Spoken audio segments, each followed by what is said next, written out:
Hello friends, welcome back to my YouTube channel. दोस्तों, आज मैं इस वीडियो में आपको दुनिया के 5 सबसे खतरनाक हैकर के बारे में बताने वाली हूं, जिन्होंने नासा और गूगल को भी नहीं छोड़ा। अगर आपको हमारी वीडियो अच्छी लगती है तो प्लीज़ लाइक कर दीजिएगा, चैनल को सब्सक्राइब कर दीजिए और बेल आइकन को प्रेस कर दीजिए, जिससे आने वाली हर एक वीडियो का नोटिफिकेशन पहुँच जाए। तो चलिए स्टार्ट करते हैं। सबसे पहले आता है हमारा अल्बर्ट गोंजालेज। अल्बर्ट गोंजालेस का जन्म 1981 को कैरिबियन आइलैंड नेशन क्यूबा में हुआ था। 12 साल की उम्र में अल्बर्ट ने अपना कंप्यूटर खरीदा और सिर्फ 14 साल की उम्र में नासा के कंप्यूटर को हैक कर लिया था। और उसके बाद 2005 से 2007 तक अल्बर्ट ने नेटिजन्स के क्रेडिट कार्ड की चोरी की। इस ऑनलाइन क्रेडिट कार्ड चोरी को इतिहास की सबसे बड़ी चोरी बताई गई थी, क्योंकि अल्बर्ट ने करीब 170 मिलियन क्रेडिट कार्ड और डेबिट कार्ड को हैक कर लिया था और डाटा को उन्होंने बेचना शुरू कर दिया। इसके अलावा अल्बर्ट ने एटीएम नंबर्स को रिजोल्व कर दिया था। इसके लिए उसने एक स्निफर को इंस्टॉल किया था, जो कि इंटरनल कॉर्पोरेट नेटवर्क से डाटा चुराता था। लेकिन 2008 में पकड़े जाने के बाद आगे चलकर 25 मार्च 2010 को उन्हें 30 साल की सज़ा सुनाई गई। फेडरल प्रिजन के द्वारा आज भी वो जेल में अपनी सज़ा काट रहे हैं। लेकिन हैकर है हमारा केविन मिटनिक। दोस्तों, केविन मिटनिक का जन्म 6 अगस्त 1963 को कैलिफोर्निया में हुआ था।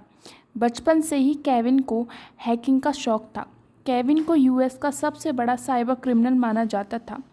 केविन मिटनिक ने सिर्फ 13 साल की उम्र में बस कार्ड सिस्टम को बाईपास कर दिया था, जिसके कारण वो किसी भी बस में फ्री में सफ़र कर सकते थे। उसके बाद 16 साल की उम्र में केविन ने डिजिटल इक्विपमेंट कॉरपोरेशन के नेटवर्क को हैक कर दिया, लेकिन इस हैकिंग में वह पकड़े गए, जिसके बाद केविन को 1988 में 1 साल की सज़ा दी गई। और फिर 1 साल की सज़ा काटने के बाद केविन ने नोकिया, मोटोरोला, यहाँ तक कि पेंटागन को भी हैक कर लिया था। इतना ही नहीं, उन्होंने telecom service company Pacific Bell के वॉइस मेल कंप्यूटर को भी हैक कर लिया था, जिसके कारण वहां की पुलिस ने केविन के खिलाफ अरेस्ट वारंट जारी किया। लेकिन गिरफ्तारी से बचने के लिए केविन 30 महीने तक फरार रहे, लेकिन 1995 में वो पकड़े गए और 5 साल के लिए जेल भेज दिया गया। जेल से निकलने के बाद Kevin Mitnick computer security consultant और एक राइटर हैं और साइबर सिक्योरिटी को एक नई दिशा प्रदान करते हैं। केविन पर टेक डाउन और फ्रीडम डाउनटाउन नामक 2 हॉलीवुड हैकिंग फिल्म भी बन चुकी हैं। थर्ड हैकर है हमारा गैरी मैकिनॉन। गैरी मैकिनॉन का जन्म 10 फरवरी 1966 को स्कॉटलैंड में हुआ था।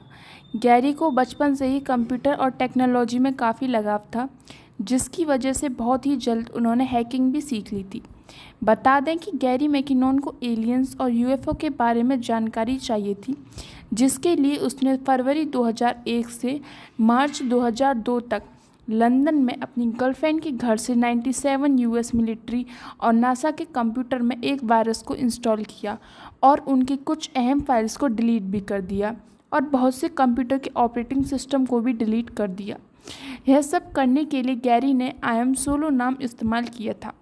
गैरी मैकिनॉन ने वाशिंगटन के मिलिट्री नेटवर्क, जहां पर 2000 कंप्यूटर मौजूद हैं, उसे 24 घंटों के लिए बंद कर दिया था, जिस वजह से अमेरिका को $70 लाख का नुकसान हुआ था। पूरे इतिहास में इससे पहले ऐसा बड़ा मिलिट्री कंप्यूटर हैक कभी नहीं हुआ था। लेकिन उसके बाद पुलिस ने गैरी को गिरफ्तार कर लिया। मैकिनॉन का कहना है कि उनके पास एलियंस और नासा खुफिया जानकारी है। फोर्थ हैकर है हमारा जोनाथन जेम्स। जोनाथन जेम्स ने कम उम्र से ही हैकिंग शुरू कर दी थी। जोनाथन पहला ऐसा ही करता था, जिसे साइबर क्राइम के अपराध में 16 साल की उम्र में जेल हुई थी। जोनाथन को कॉमरेड के नाम से ज़्यादा जाना था। अमेरिका के सिक्योरिटी की सारी फाइल्स को इसने हैक कर लिया था। महज 15 साल की उम्र में जोनाथन ने यूएस डिपार्टमेंट की डिफेंस थ्रेट रिडक्शन एजेंसी को हैक कर लिया था। इसके लिए जोनाथन ने एक स्नीफर को इंस्टॉल कर दिया था, जिसके कारण DTRA एम्प्लॉयज़ के बीच हो रहे सारे मैसेज उसके पास चले जाते थे। इन्हीं मैसेजेस को ट्रैक कर उसने बहुत सारी डिटेल्स चुरा ली थी। न्यू टाइम्स की खबर के मुताबिक जोनाथन ने यूएस सरकार के डाटाबेस तक पहुंचकर NADA के नेटवर्क को हैक कर लिया था और अंतरिक्ष स्टेशन के ऑपरेशन की सारी जानकारियां निकालनी थी, जिसके बाद नासा को अपना नेटवर्क 3 हफ्ते के लिए बंद करना पड़ा था, जिसके कारण नासा को अपना डाटा रिकवर करने के लिए $41,000 का खर्च करना पड़ा था। और जब जोनाथन 1 साल के बाद जब वो पकड़ा गया तो जेम्स पर कई गंभीर आरोप लगाए गए, लेकिन जेल से छूटने के बाद डिप्रेशन के कारण उसने खुद को गोली मार ली थी। 5th हैकर है हमारा केविन पॉल्सन। केविन पॉल्सन को डार्क डैन के नाम से भी जाना जाता था। केविन ने 1990 में एक ऑनलाइन रेडियो शो के कॉल इन कॉन्टेस्ट को हैक कर लिया था और शो जीत लिया था। इस शो को जीतने के बाद उसे पोर्ट्स कार मिली थी और उसके बाद पेंटागन के कंप्यूटर नेटवर्क ARPANET में हैक किया गया था, जिसके बाद FBI की नज़र उस पर पड़ गई थी। लेकिन उस समय केविन सिर्फ 17 वर्षों का था, इसलिए उसे चेतावनी देकर छोड़ दिया गया। लेकिन केविन ने अपनी हैकिंग जारी रखनी। उसके बाद केविन 1988 में FBI को भी नहीं छोड़ा और उसके पूरे सिस्टम को हैक कर लिया गया। इसके बाद उसे 51 हफ्ते की सज़ा सुनाई गई। बाहर आने के बाद वो पत्रकार बन गया और अब वो अमेरिकन पुलिस की मदद करता है। आपको कैसी लगी वीडियो प्लीज़ कमेंट करके बताइएगा। Thank you for watching.